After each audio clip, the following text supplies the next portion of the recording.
Everyone, my name is Ankita Rajan Jadhav. Hello everyone, my name is Swami Jyotiram Karan. Hello everyone, myself Naik Omkar. I am a student of third year B Pharmacy, behalf of Siddhant College of Pharmacy.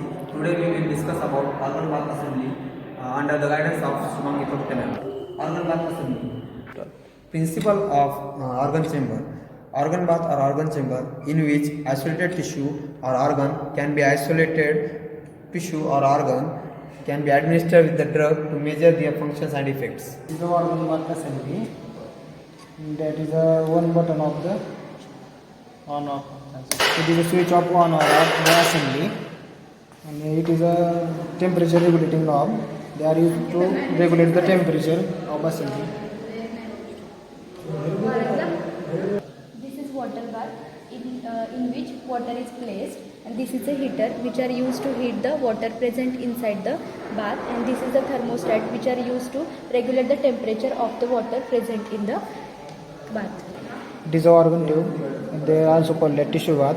It is useful for the hold the tissue, and they are useful for preserving salt solution in inserted.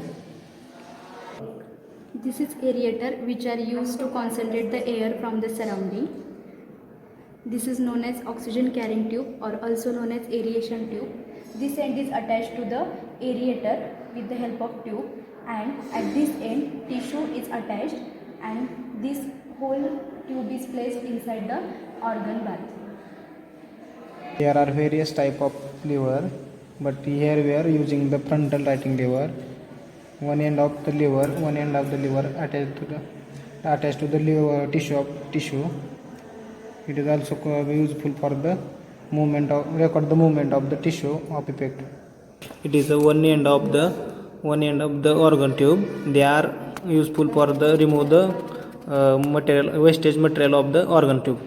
Water removing experiment remove the water from the assembly. This is sharing rotating drum. Chemograph paper is wrapped here. By using this lever, the graph is plotted on the chemograph paper. By using this graph, we can study the action of the tissue present inside the organ bath. So the drug effect. Also the effect of the drug. This assembly is most used in the pharmacology lab, which the main basic use is that different types of drug action can be studied on the different tissues or organs by using this assembly. Thank you for watching our video.